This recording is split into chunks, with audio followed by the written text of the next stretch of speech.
உலகத்தவர்கள் யாவரும் பிறக்கப் போகின்ற புத்தாண்டை எதிர்பார்த்து ஆர்வத்தோடு காத்திருக்கின்ற இந்த நேரத்தில் 2024 நிறைவிலே 25ஐ வரவேற்கின்ற ஆர்வம் மிக்க உங்களோடு நானும் ஒருவனாக இந்த பிறக்கப் போகின்ற புத்தாண்டு எங்களுக்கு எப்படி இருக்க போகிறது, புத்தாண்டினுடைய பலாபலன்கள் எப்படி எங்களை இந்த உலகத்துக்கு எங்களை தயார்படுத்த போகிறது என்றெல்லாம் ஜோதிட கருத்துக்கள், ராசி பலன்கள் அள்ளி தெளித்தபடி எல்லா ஜோதிடர்களும் தங்களுடைய மேலான கருத்துக்களை வாரி இறைத்து கொண்டிருக்கிறார்கள். இந்த சமூக வலைத்தளங்களிலே அதை கேட்பதற்கும் அதை ஆராய்ந்து அதன்படி எங்களுடைய வாழ்வு எப்படி இருக்கப் போகுது என்று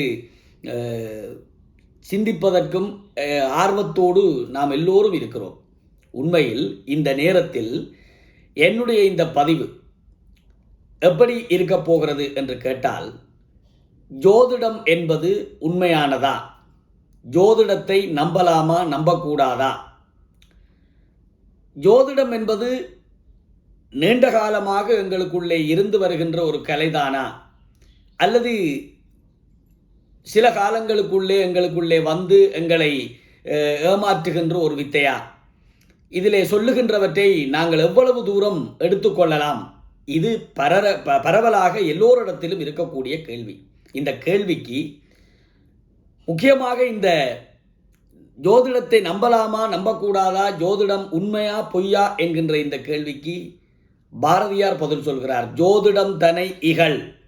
ஆத்திசூடியிலே பாரதியார் ஜோதிடம் தனை இகழ் என்று சொல்லுகிறார். நான் மதிக்கின்ற, பெரும்பாலும் எல்லோரும் மதிக்கின்ற ஒரு அற்புதமான கவிஞர் அப்துல் ரஹ்மான் அவர்கள் ஒரு கோளுரை என்கின்ற கவிதையிலே இது பற்றி குறிப்பிடுகிற போது, மதிகட்ட மனிதா, இந்த கோளுரையை, இந்த கிரகங்கள் பற்றிய, இந்த அசைவுகள் பற்றிய இந்த சாத்திரத்தை எடுத்துக்கொள்ளப் போகிறாயா? காலம் பார்த்து நடந்தது தானே கண்ணகி கல்யாணம், அந்த நாளில் என்ன நடந்தது ஐயோ குங்கும அலங்கோலம், நாளும் கோளும் தேதி குறித்தது ராமன் கொற்றவனாவதற்கு, அந்த நாளில் என்ன நடந்தது பாவம் நடந்தான் காட்டிற்கு. இப்படி ஒரு வரிகளை பதிவு செய்கிறார். ஆக திட்டமிட்டு ஜோதிட முறைப்படி தீர்மானிக்கப்பட்டு தேர்ந்தெடுக்கப்பட்ட நன்னாளிலே பெரியவர்களாலே இந்த ஜோதிட சம்பிரதாயங்களுக்கெல்லாம் உள்ளாக்கப்பட்டு எடுத்த முடிவுகள் எல்லாம் தோல்வி கண்டிருக்கின்றன, பிழைப்பட்டிருக்கின்றன. ஆகவே இதிலே எல்லாம் நம்பிக்கை கொள்ளாதே, உன்னுடைய மதிவலியை பேணி உன்னுடைய விதிவலியை மாத்து என்று அவர் ஒரு விழிப்புணர்வை ஊட்டியிருப்பார். பாரதி சாத்திரங்களை நன்கு கற்றறிந்தவன், வேத புராண இதிகாச மரபுகளை போற்றியவன். அப்பேற்பட்ட பாரதி ஜோதிடம் தன்னை இகழ் என்று சொல்லுகிறானே, ஆகவே நாங்கள் சிந்திக்க வேண்டியதுதான். ஆனால் ஜோதிடம் அவ்வளவு கொன்றும் ஏமாற்றான ஒரு காரியமா? அவ்வளவு தூரம் ஏமாற்றான ஒரு காரியத்தை நீண்ட காலம் எங்களுடைய மரபு, எங்களுடைய இனம், எங்களுடைய சமயம் பின்பற்றி இருக்குமா? ஜோதிடத்துக்கு நான் நினைக்கிறேன் மிக தொன்மையான வரலாறு. எங்களுடைய இலக்கியங்களுக்கெல்லாம் என்ன தொன்மை இருக்கிறதோ அந்த ஆரம்ப தொடக்க புள்ளியிலே ஜோதிடமும் இருந்து வந்திருக்கிறது. இதை அறிய முடிகிறது. எங்களுடைய சங்க இலக்கிய சான்றோர்கள் வரிசையிலே கணிகன் பூங்குன்றனார் என்று ஒரு கவிஞரை சொல்லுகிறோம், புலவரை சொல்லுகிறோம். இது கணியன் பூங்குன்றனார் என்று இப்பொழுது நாங்கள் பயன்படுத்தி கொண்டிருக்கிறோம் அவருடைய பெயரை. ஆனால் உண்மையிலே கணிகன் என்கின்ற இந்த கணித்து சொல்லுகின்ற ஜோதிட புலமை மிக்க ஒருவன் என்கின்ற அடையாளத்திலே, அதுபோல உங்களுக்கு தெரியும் சிலப்பதிகாரத்திலே இந்த சேரன் செங்குட்டுவன் இந்த பிள்ளைகளுக்கு இடையிலே இளையவன் நாடாள்வான் என்று ஒரு கணிகன் கணித்து சொன்ன கூற்று இளங்கோவடிகளை துறவு பூண வைத்தது. இப்படி இது கூட தமிழ் புலவர்கள், தமிழ் மன்னர்கள் எங்கேனும் ஒரு இடங்களில் கண்ணகியினுடைய திருமணமாகட்டும், இராமாயணமாகட்டும், மகாபாரதமாகட்டும், எங்களுடைய இலக்கியங்கள் பலவற்றில் இவற்றுக்கான சான்றுகள் நிறையவே இருக்கின்றன. ஜோதிடங்கள் தொன்று தொட்டு பேணப்பட்டு வந்திருக்கின்றன என்பதற்கான சான்றுகள். சரி, தொன்று தொட்டு பேணப்பட்டு வந்திருக்கின்றன, தொன்று தொட்டு பேணப்பட்டு வந்திருக்கின்றன என்கின்ற ஒரே காரணத்துக்காக அது உண்மையானதாகி விடுமா என்று கேட்டால், நான் நினைக்கிறேன் தமிழர்களுடைய பண்பாட்டில் மட்டுமல்ல, பெரும் பெரும் பேரரசர்கள் கிரேக்கர்களுடைய வாழ்வியலிலே, எகிப்து ரோம அரசுகளினுடைய அந்த ராஜ்ய அமைப்புகளிலே, இன்னும் நெப்போலியன் ஜோதிட கருத்துக்கு அமைவாக தன்னுடைய போர்களை முன்னெடுத்திருக்கிறான். சீனாவில் இன்றைக்கும் கூட அரசியல் முடிவுகளை ஜோதிட பின்னணியிலே தான் அமைத்துக் கொள்ளுகிறார்கள். இந்தியாவினுடைய தேர்தல் உள்ளிட்ட பல அரசியல் மாற்றங்கள் இந்த ஜோதிட பின்னணியிலே முன்னெடுக்கப்படுகிறது. எங்களுக்கு நன்றாக தெரிந்த இலங்கை முன்னாள் ஜனாதிபதி மஹிந்த ராஜபக்ச அவர்கள் தன்னுடைய ஜனாதிபதி ஆட்சி காலத்தில் ஒரு ஜோதிடன் கூறிய கருத்துக்கிணங்க தன்னுடைய தேர்தல் ஆட்சி காலத்துக்கு முன்னதாகவே கிட்டத்தட்ட 2 ஆண்டுகளுக்கு முன்னதாகவே தேர்தலை ஒரு ஜோதிடனுடைய கூற்றுக்கிணங்க முன்னெடுத்து அதிலே தோல்வி கண்டிருக்கிறார். இப்படி எத்தனையோ பெரிய பெரிய கலிங்க மாகனுடைய போர், இப்படி எத்தனையோ பேருடைய சாம்ராஜ்யங்களிலே இந்த ஜோதிடம் செல்வாக்கு செலுத்தி இருக்கிறது என்பதை ஆழமாக அறிய முடிகிறது, அலச முடிகிறது, புரிய முடிகிறது. எனக்கு தெரிந்து இந்த ஜோதிடம் என்பது நீண்ட காலம் எங்கள் பாரம்பரியத்திலே இருந்து வந்திருக்கிறது. எங்கள் பாரம்பரியம் என்று சொல்வதை விட உலகளாவிய பாரம்பரியத்தில் இந்த மேலத்தியத்தவர்கள் வெள்ளைக்காரர்கள் எல்லாரிடத்திலும் கூட நாங்கள் இந்த 13 என்கின்ற இலக்கத்தை இந்த ஓய்வறைகளிலே வைத்துக்கொள்ள மாட்டார்கள். கட்டடங்கள், பெரிய பெரிய கட்டடங்களிலே இலக்கங்கள் வரிசைப்படுத்துகிற போது கூட அது ஒரு அன்லக்கி நம்பர் என்று சொல்லி அந்த இலக்கத்தை தவிர்க்கின்ற வழக்கங்கள், இப்படியான நம்பிக்கைகள். இது ஏதோ விதத்தில் அது எண் கணிதமா, ஏதோ ஒரு எண் ஜோதிடமா, ஏதோ ஒரு விதமான ஜோதிடம். ஒவ்வொருவருக்கும் அந்த ஜோதிடம் என்றால் என்ன? நடக்கப் போகின்ற நிகழ்வை முன்கூட்டியே தீர்மானித்து சொல்லுகின்ற ஒரு சாத்திர கலை. சாத்திரம் என்றால் கல்வி. நாங்கள் சாத்திரம் பார்க்கறது என்றதை ஜோதிடம் பார்க்கறதுக்கான ஒரு சொல்லாயும் பயன்படுத்திக் கொள்கிறோம். அவர் நல்லா சாத்திரம் சொல்லுவார், அவர் நல்லா சாத்திரம் பார்க்கிறார். சாத்திரம் என்றால் பொதுவாக சாத்திரங்கள் பல கற்று என்றால் கல்வி நூல்கள் பலவற்றை கற்றென்ற அர்த்தம். அப்ப எதிர்காலத்தில் நடக்கப் போகின்ற விடயங்களை முன்கூட்டியே அறிந்து சொல்லுகின்ற இந்த கோள்களினுடைய கிரகங்களினுடைய நகர்வுகளை வைத்துக்கொண்டு, அந்த நகர்வுகளை அந்த அசைவுகளை வைத்துக்கொண்டு பூமி உள்ளிட்ட கிரகங்களிலே இருக்கக்கூடிய உயிரினங்களினுடைய அசைவோடு பொருத்துவது. இது ஒன்றும் மாயவித்தை அல்ல, கண்மூடித்தனமான ஒரு மூடத்தனமான கொள்கை அல்ல. எங்களுடைய தமிழர்களிடத்திலே இருந்த, மீண்டும் சொல்லுகிறேன், ஏனையவர்களிடத்திலும் இருந்த ஒரு கலை. அந்த கலை தமிழர்களிடத்திலே மிகச் செவ்வியாக இருந்திருக்கிறது. வேத நூல்களை கற்கின்ற போது வேத நூல்களுக்கான பயிற்சியாக, வேத நூல்களை விளங்குவதற்காக அங்கங்களாக 6 நூல்களை, இந்த இலக்கண நூல்கள், தர்க்க நூல்கள், இந்த வரிசையிலே ஜோதிட நூல்களையும் வரிசைப்படுத்துகிறார்கள். ஜோதிட நூல் பயிற்சி உள்ளவன் தான் வேதத்தை முழுமையாக விளங்க முடியும். எங்களுடைய பாரம்பரியமான பண்டைய அரசர்களுடைய அரண்மனையிலே புரோகிதர்கள், நிமித்திகர்கள், இந்த கணிகர்கள் இருந்திருக்கிறார்கள். உட்பாதங்களை, தீய நிமித்தங்கள், நல்ல சகுனங்கள் இவற்றையெல்லாம் பார்த்து அதற்கு இணங்க பலாபலன்களை சொல்லி அரசனை வழிப்படுத்தி அதற்கு ஆவண செய்வதற்கு அவர்கள் வழி சொல்லி இருக்கிறார்கள். இப்பொழுது கூட்டிக்கழித்து ஜோதிடம் நீண்டகால பின்னணி கொண்டது. எதிர்கால நிகழ்வுகளை திட்டமிட்டு முன்கூட்டியே அறிந்து சொல்லக்கூடிய ஆற்றல் வாய்ந்த ஒரு அற்புதமான கலை. அது தமிழர்களுடைய பாரம்பரியத்தில் இருந்திருக்கிறது. அதை வைத்துக்கொண்டு தனிமனிதன் உட்பட இனக்குழுக்கள், அரசுகள், பெரும் பெரும் சாம்ராஜ்யங்கள் எல்லாம் கவனத்தில் கொண்டிருக்கின்றன, அமைக்கப்பட்டிருக்கின்றன, எழுந்திருக்கின்றன, விழுந்திருக்கின்றன, மாறி இருக்கின்றன, தேறி இருக்கின்றன. ஓகே, இப்பொழுது கேள்வி, இதை நம்பலாமா நம்பக்கூடாதா? ஜோதிடம் என்பது ஒரு அரிய கலை. அது மிக நுட்பமானது. கடலை விட பெரிய அளவு விரிவு கொண்ட அந்த கலையை அத்தனை எளிதாக கற்று சொல்லக்கூடியவர்கள் இன்றைக்கு இல்லை. சொல்லப்போனால் எப்படி எங்களுடைய எல்லா துறையும், தமிழிலே இருந்து, சமயத்திலே இருந்து, இந்த வானியல், புவிகோளம், எல்லாவற்றிலும் இருந்து நாங்கள் இன்றைக்கு குறைந்து கொண்டுதான் வருகிறோம்.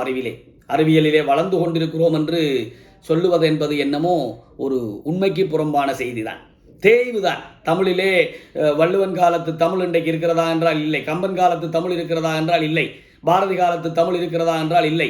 அந்த அளவு இறுக்கமான பொருள் செறிவு மிக்க அந்த தமிழ் இன்றைக்கு நலிந்து தேய்ந்து போய்த்தான் இருக்கிறோம். அதுபோலே சாத்திரமும் என்று நலிவு கண்டிருக்கிறது.